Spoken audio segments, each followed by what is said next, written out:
Just what kind of political creature was this man Murray? Was he really the rumpled rural lawyer he pretended to be? Or was he the brilliant constitutional student some claimed? Was he the state's outstanding politician or an impractical dreamer? He was last seen as a tired and eccentric old man, often with a load of books. But there was another time when, young and vigorous, he laid the cornerstone of a state.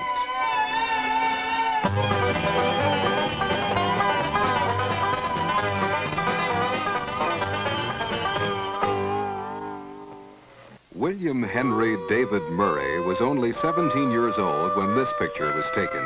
His father, Uriah Dow Murray, was operating a grist mill in a small Texas town named Toadsuck when William was born in 1869. 2 years later, his mother died, and Dow Murray remarried a widow named Molly Green. Molly often felt a call of the spirit that threw her into puritanical tantrums, directed many times toward her 3 stepsons. When Bill was 12, he and his brothers ran away and put themselves through school. By the time he was 22, Bill was teaching school and nurturing a mustache. He later became an editor, politician, and lawyer. In 1898, he was looking for new frontiers when he landed in the Indian Territory town of Tishomingo and joined a law firm.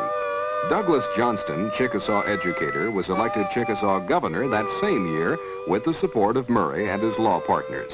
The next year, 1899, Murray spent $100 for a tribal wedding license and married Johnston's niece, Alice Harrow. Murray was now a Chickasaw and spent the next few years practicing in their courts. In 1903, he bought a 20-acre plot of land in the Washita River bottom and built a sturdy log cabin for his wife and family. The Washita home became a haven for Murray during his political campaigns. Tall trees towered over the cabin, and beneath them was a springboard bed. Here, Bill reclined for hours studying constitutions from almost every state in the Union, plus Switzerland, New Zealand, and Australia. Murray knew statehood was imminent, and he was determined to play a strong part in laying the foundation. And to him, the state constitution was the cornerstone. Neighbors called to get his ideas on farming techniques, and Murray became so well known for his advice that he was offered a job in the Agricultural Extension Service. In later years, he recalled it was here he earned his famous name of Alfalfa Bill.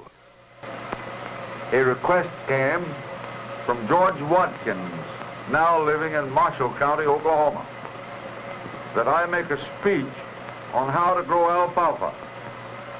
As everyone knew that I was the only man in the country that had any alfalfa growing.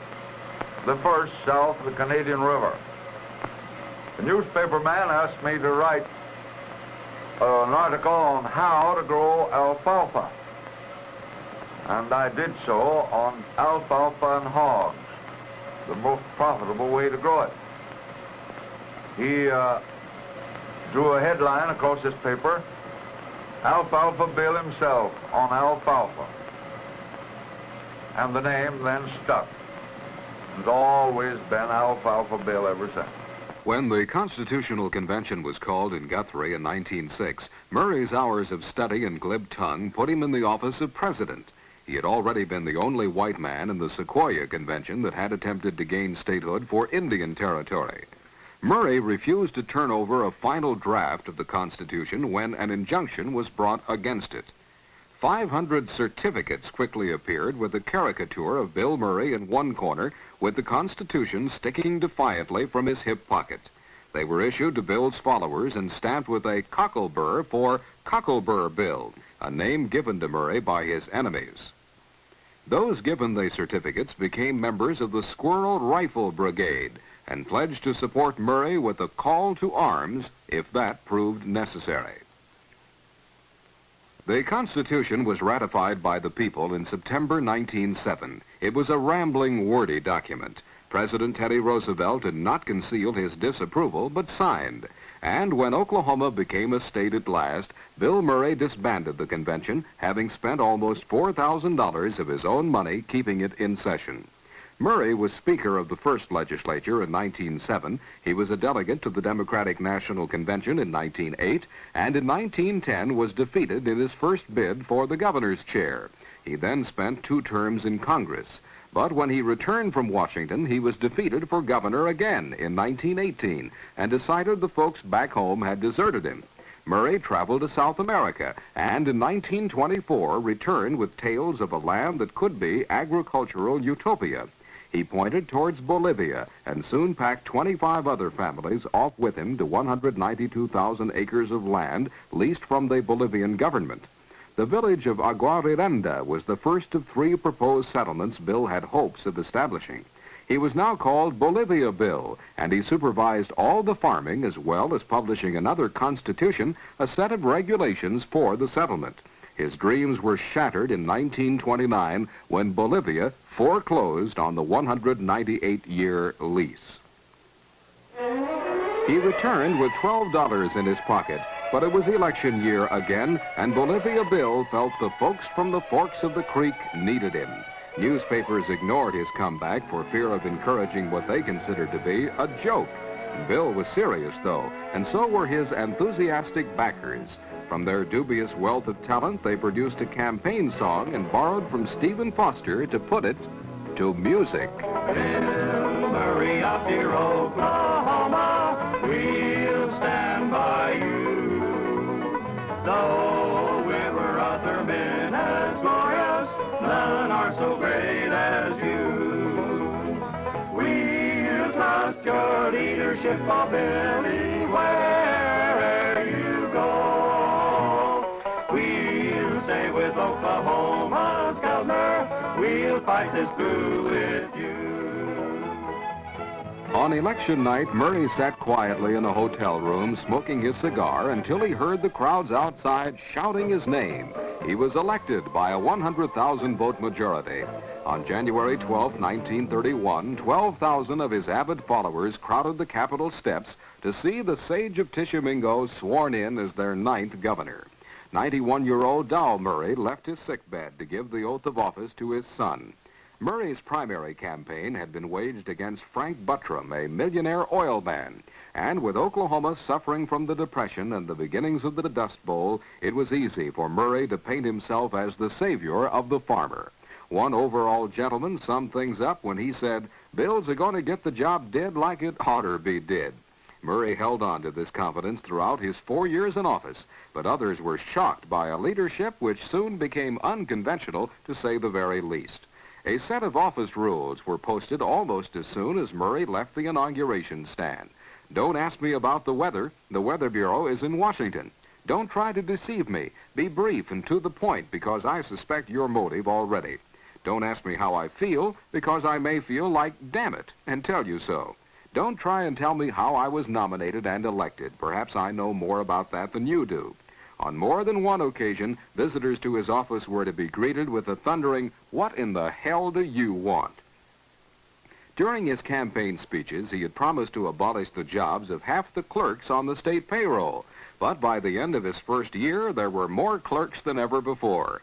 In another campaign speech, he had told the cheering throngs that he would move into a tent and rent the governor's mansion for more revenue. He further declared he would plant the front yard of the mansion to potatoes.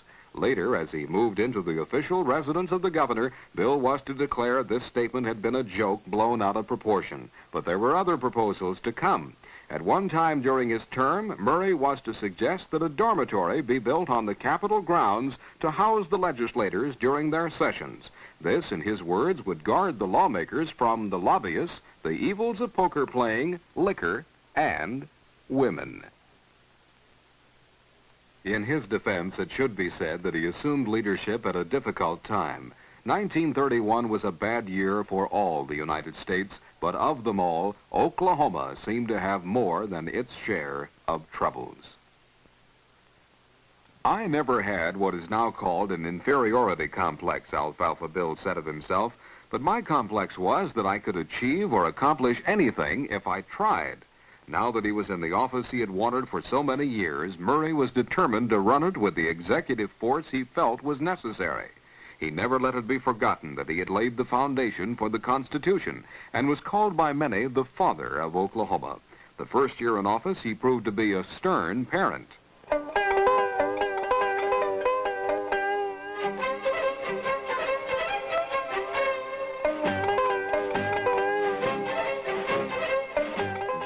1931, Governor Bill Murray, commanding officer of the Oklahoma National Guard, having declared war on Texas in the federal courts, led his troops onto the field of battle, a Red River Bridge near Durant.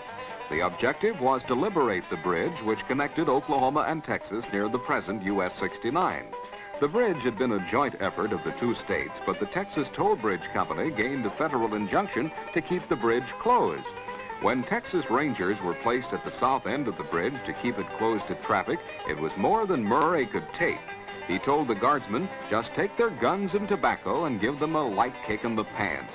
Generally, it was a very friendly war. Not a rifle shot was fired, but there were plenty of verbal volleys, as in most Cold Wars.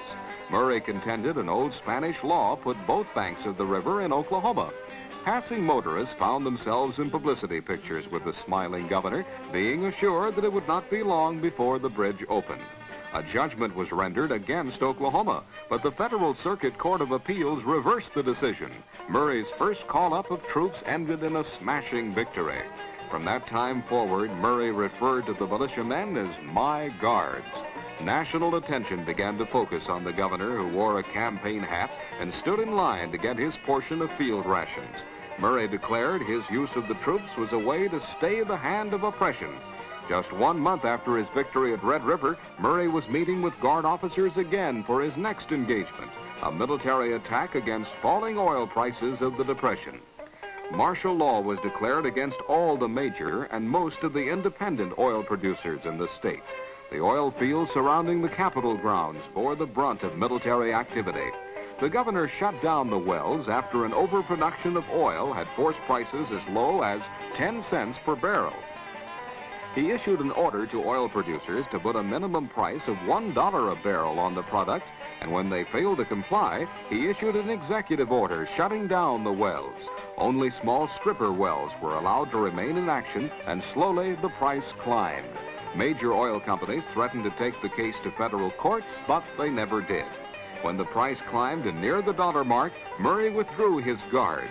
Some citizens worried about military dictatorship, but Alfalfa Bill found soldiers a very direct way of dealing with his troubles, and there was a national election ahead.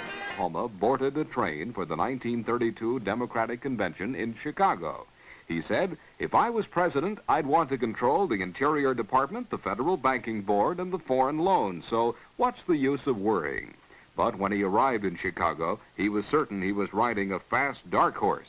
Most political experts saw him as a comic relief to what was shaping up as a boring, formal nomination for Franklin Delano Roosevelt. Troops are in the streets. Threats of violence hang over the city. The federal judge has issued an order. The governor has defied it. The governor speaks. The point I want to make is that while every man should have the right to have his day in court, we should maintain the rights of the state in all things of self-government. The scene is from our time, but the words are from another, spoken by William Henry Murray, once governor of Oklahoma. Known to some as the greatest champion of the common man, to others as a political demagogue, and to all as Alfalfa Bill.